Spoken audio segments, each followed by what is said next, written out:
Pessoal, antes da gente atender aqui a ligação, a gente vai conversar aqui com o Edivaldo, com a esposa dele. Edivaldo, que é um servo de Deus. E ele passou por uma injustiça. Ele vai dar uma resumida aqui para você entender um pouco da história dele, o que a esposa dele também passou, o que ela, os constrangimentos, que é o que você também passa. E isso é para fortalecer a sua fé. Nós estamos vivendo a fé da fogueira santa, dos filhos de Deus, sabe? E nessa fogueira santa nós temos visto testemunhos, Edivaldo e Dani, testemunhos maravilhosos, né? Sim, senhor. Isso não é um caso isolado, mas é o que Deus tem feito. E há uma diferença, porque se ele não fosse um filho, ela não fosse uma filha, não teria suportado, né? É verdade. O que vocês passaram, é né? E aí, conta pra gente aí. Enquanto ele conta, deixa eu colocar aqui no perfil do Instagram, da UNP oficial, a fotinho, o vídeo dele e da esposa dele. Você vai conhecer o casal aqui e já deixa também o recado pra gente ler aqui no programa ao vivo. Tá bom? Então, Edivaldo, como é que foi? O que aconteceu para você parar na cadeia? Bom, pastor, foi algo assim que estava trabalhando, fui abençoado que eu ia abrir meu escritório, porque eu corretor de imóvel, né? Trabalhava numa imobiliária, onde tinha uma pessoa que eu admirava, que era o meu gerente. Ele era uma pessoa que vendia muitos imóveis. Eu até brincava, porque chegava na sexta-feira, dia de vale, se ele entrasse primeiro na sala para pegar o vale, ele falava: hoje não vai ter vale para ninguém, porque ele vai levar todo o dinheiro embora, né? Porque vendia muito, né? Ele era bom negociante, então nós se inspirava nele, né? Eu achava, pô, eu quero ser dessa forma também, um corretor assim, bem ativo. E só que com o tempo, né? Ficamos 5 anos trabalhando, foi gerente nosso durante esse tempo, e nós também fazendo a obra de Deus, pedindo a direção, pedindo para Deus abençoar. E quando chegou no final do ano, né? Teve o final do ano, nós recebemos uma quantia bem irrisória assim para passar o final de ano. E eu me revoltei, até falei com o pastor falou: rapaz, vai para cima, abre seu escritório, vai na fé, Deus é contigo. E aí chegou em janeiro, eu abri meu escritório. E esse rapaz, que já me conhecia, ele também já tinha saído um tempo antes de aberto o escritório dele. E ele veio fazer uma visita, porque o tempo que eu fiquei lá, eu até tinha feito a documentação para tirar meu Cresce, para trabalhar certinho, só que eu não consegui tirar. Ele falou: não, eu vou assinar para você, porque precisava de uma pessoa para assinar o estágio, né? 1 ano de estágio. Ele falou: vou assinar seu estágio, vou te ajudar. E já de antemão eu vou deixar o meu aqui no seu escritório, até para que não venha fiscalização, para qualquer coisa falar: não, a pessoa responsável saiu, mas está aqui o Cresce do responsável, e ficou assim. E até aí, nesse momento, eu achei, está me ajudando, né? E aí foi passando o tempo. Para as pessoas entenderem, Edivaldo, o que é esse Cresce? O Cresce é um documento que é uma autorização para você trabalhar como corretor de imóvel. É um curso que você faz, né, durante 1 ano. Você aprende sobre áreas, sobre terra, sobre terreno, sobre casas, apartamentos. Você aprende as porcentagens, como é que funciona a comissão, as leis também do imóvel, do inquilinato. Então você aprende tudo sobre imóveis, né?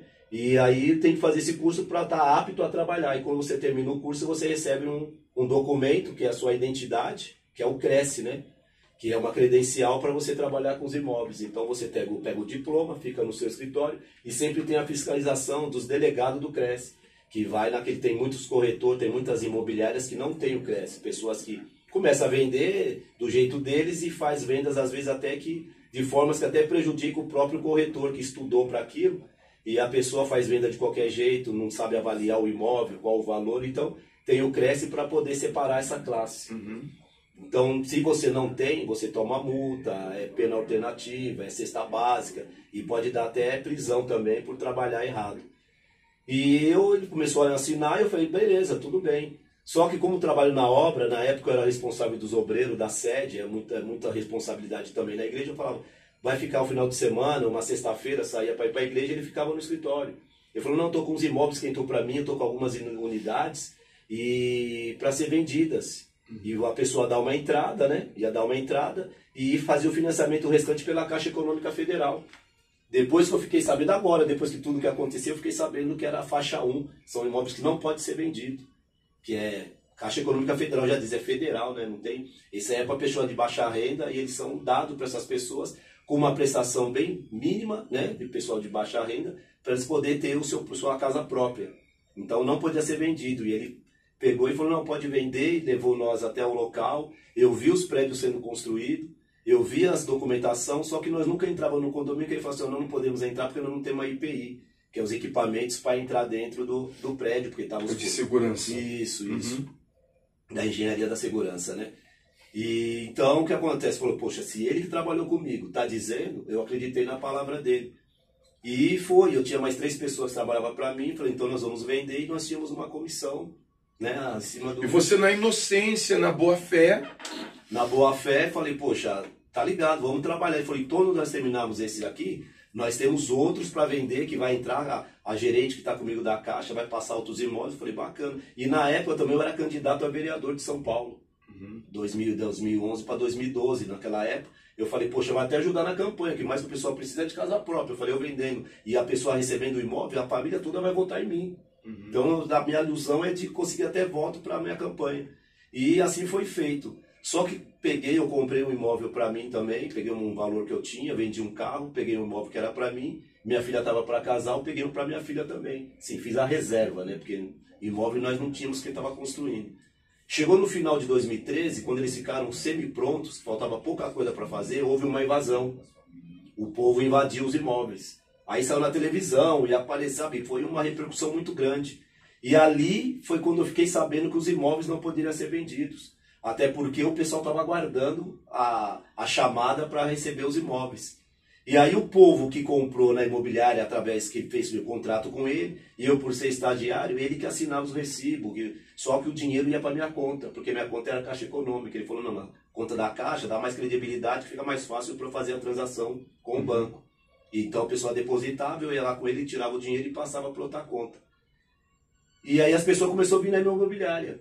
Poxa, meu imóvel, como é que meu imóvel vocês venderam para nós, mas o imóvel tem outras pessoas também que são dono. Aí começou aquela luta, aí foi uma coisa muito grande, assim, o pessoal lá falando muitas coisas, brigando, e minha filha mais velha trabalhava comigo também no escritório, então eu falei, poxa, pode até querer agredir a gente, que o pessoal ia muito nervoso, porque o pessoal de baixa renda precisa do imóvel, e aí quando ficar sabendo que deu aquele valor, e não vai ter o valor de volta, e não vai ter o imóvel, e o que aconteceu? Essa pessoa, ele sumiu. Ele saiu do apartamento, desapareceu. E quer dizer, te enganou. Me enganou. Né? E eu, como morava no local que eu morava... E você, como esposa, toda essa situação, como que ficava teu humor dentro de casa? Como que vocês estavam vivendo com tudo isso daí? Porque não resolveu da noite pro dia, né? Não. Foi uma luta. Pastor, o nosso relacionamento foi um relacionamento verdadeiramente abençoado por Deus. Porque quando nós nos casamos, ele já tinha um mandado de prisão e nós não sabíamos. Então a gente casou e tem todo aquele trâmite, né, de averiguar a vida, né, e tudo mais. Então a qualquer momento ele podia ser preso no meio do casamento. E não, a gente casou, tiramos fotos, fechamos o cartório, né? Porque aquela euforia, né, de querer tirar foto e tudo mais, e nada aconteceu, graças a Deus.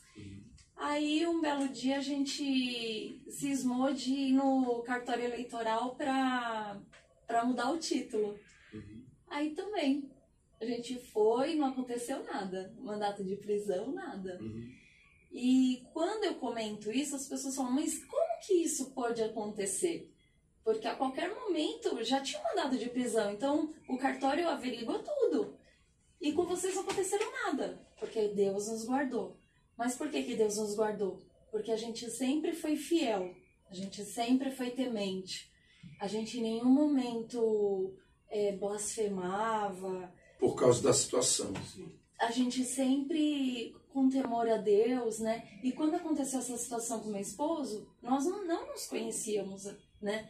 E a gente veio quando a gente casou, que eu fiquei sabendo, né? Que o pastor entrevistou para o casamento e tudo mais, que aí eu fiquei sabendo. E tanto que a gente casou na Fogueira Santa, no Vale da Decisão, que era para decidir mesmo. Quer dizer, vocês sempre foram do altar, sempre. No casamento a gente pegou tudo que a gente tinha a casa montada, colocou no altar e casamos pela fé. Ficamos na dependência de Deus. Ficamos na dependência de Deus. Até a festa, a gente não ia fazer festa, mas aí os obreiros, né, se reuniram, falaram, não, tem que ter festa. E foi depois de quanto tempo, Edvaldo, que você estava casado, que veio a prisão por causa dessa situação? Então, pastor, como minha esposa está falando, né, quando aconteceu lá em 2014, que foi o final, eu me senti muito abalado, as coisas que aconteceram, porque eu nunca tinha passado por uma situação dessa, nunca fui da parte de crime, de roubo, tanto é que 28 anos já na Igreja Universal. Então a gente passou uma fase de bebida, aquelas coisas, foi testemunho lá atrás, quando chegou na igreja. Mas aí já não tinha mais, eu já estava transformado, já era outra pessoa, fazendo a obra. Já era um filho. Já era um filho. E aí me deparei essa situação. Mas até então, como ela falou, eu não tinha ordem de prisão, não tinha nada. Eu só sabia que eles fugiram. Eu mudei de igreja, né? Fui para a igreja da Vila Carrão. Fiquei na sede da Vila Carrão lá. E lá eu fiquei meio acoagido. Foi quando inaugurou o templo. Nós fomos o primeiro grupo de obreiros a ser consagrado no templo. E eu falei com o bispo Jadson. Aí falei para ele o que aconteceu. Ele falou assim, negão, o bispo Macedo aconteceu com ele. Ele foi preso injustamente. Mas você viu que ele saiu. Olha que a Igreja Universal é hoje. Ele falou, tudo vai servir para um grande testemunho lá na frente. Tudo cooperou. Tudo coopera. Mas ele falou assim, agora na hora do fogo, vai vir pessoas para colocar mais lenha. Mas para jogar água não vai ter, que vão querer fazer. E foi o que aconteceu. Então a minha esposa, depois que nós casamos, nós passamos pelo cartório, nós fizemos todo o trâmite, fomos fazer um título e nada tinha acontecido. Mas na hora que nós ficamos sabendo que tinha essa parte da ordem de prisão que para aprender, eu falei para ela, poxa, e agora? Aí falou com o advogado e falou, vamos ter que resolver. Só que até então nós passamos por locais, já fui parado, mas nunca tinha me pedido documento, nunca tinha feito nada. E quando chegou agora nesse ano, senhor, passou 8 anos. Se passaram 8 anos, essa luta toda. Chegou agora em 2021, nós estamos lá no litoral, na igreja lá da praia da Mangaguá, da praia, lá na Avenida São Paulo, o pastor Fábio. Nós estávamos fazendo um trabalho lá, fazendo a obra lá. Aí eu falei para eles, vamos voltar para São Paulo. Porque a nossa vida é em São Paulo, porque São Paulo tem agitação, a gente tem outros negócios, um monte de coisa para fazer. Nós também fazemos trabalho de jornalista, então tem as nossas matérias, nós éramos do Unigreja, então era muita correria. Só que nós chegamos aqui em São Paulo em 2021, nós se estabilizamos no local onde nós estamos morando, com 27 dias nós estávamos vindo para cá. Eu falei, vamos no templo, nós não fomos no templo ainda, ia no advogado. No caminho, na 23 de maio, o radar inteligente para o nosso carro. E detalhe, nós tínhamos acabado de sair do despachante e pegou o documento, tinha acabado de comprar um carro. Nós pegamos o documento, chegou na 23 de maio, nós passamos o radar inteligente com uma viatura, o policial olhou e já entrou na viatura. Aí eu estava dirigindo, eu olhei, mas não falei nada para ele nem para minha filha, estava nós 3 no carro, eu só fui diminuindo a velocidade e fui jogando para a direita. Aí eles vieram com a viatura, encostou, mandou encostar, aí mandou descer do veículo, descemos. Aí falou assim, ó, o senhor, aí foi lá, mostrei até a funcional nossa de jornalista, que nós trabalhamos, ela foi no carro, quando ela voltou, ela falou para ela, a senhora dirige? Ela falou, dirijo. Ela falou para mim, o senhor sabe porque nós estamos falando do senhor, né? Eu falei, olha, eu tenho um processo, né, já de 2014, 2010 ali, que veio passando, mas não sei. Ela falou assim, o senhor está sendo capturado, preso, né, que ela falou para mim. Aí eu falei, poxa, aí eu falei para ela, minha esposa olhou para mim e falou, amor, vai que você é José. Só que no sábado, pastor, nós tínhamos no jejum, e no jejum... E José sofreu. E nós tínhamos ido no jejum, pastor, e nós assim, falou assim, o pastor falou para nós, tem fé, negão? Tem fé de fazer a obra? Mas vem cá, sim, senhor. Se fosse outra pessoa, ia falar, sabe o quê? Brincadeira, esse radar aqui, né? Logo aqui? Brincadeira, esse radar me pegou. Ia jogar a culpa no radar, né? Mas nós falamos assim, porque no sábado, pastor, nós saímos do jejum, nós estávamos no jejum, e nós falamos com o pastor, tem fé de ir embora? Eu falei que nós queremos ir para a África, pastor, nós vamos fazer a obra. E a Malvamar já está pronta. Né? Aí o pastor falou, então vamos nessa fé. Eu falei, só que eu tenho que limpar meu nome. E nós fizemos um voto no jejum, né? Nós sempre no altar e falamos assim, meu Deus, nós queremos meu nome limpo da minha esposa para nós poder não ter nada que desabone para ir fazer a obra. Porque eu falei para Deus assim, Senhor, eu não aceito, né? Porque todos os dias nós oramos juntos, né? No quarto, né?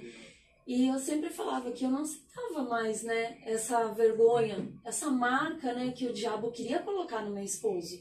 Eu não aceitava.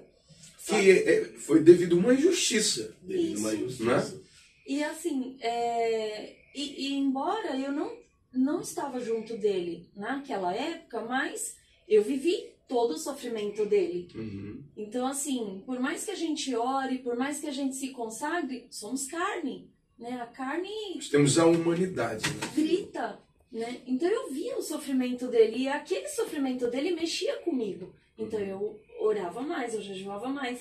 Só que eu não imaginava que seria daquela forma. E lembrando também, porque quando nós ficamos sabendo, nós saímos de lá do carrão, nós íamos até o fórum na Barra Funda, nós levamos azeite, nós entramos lá dentro, fomos perto de onde era a sala lá, ungimos lá dentro, demos um grito lá dentro. Eia! Nós levamos sal, jogamos sal, tudo propósito. Tava tendo audiência, a gente estendeu os braços assim. Nós ajoelhamos, Jogou sal no juiz, não, né?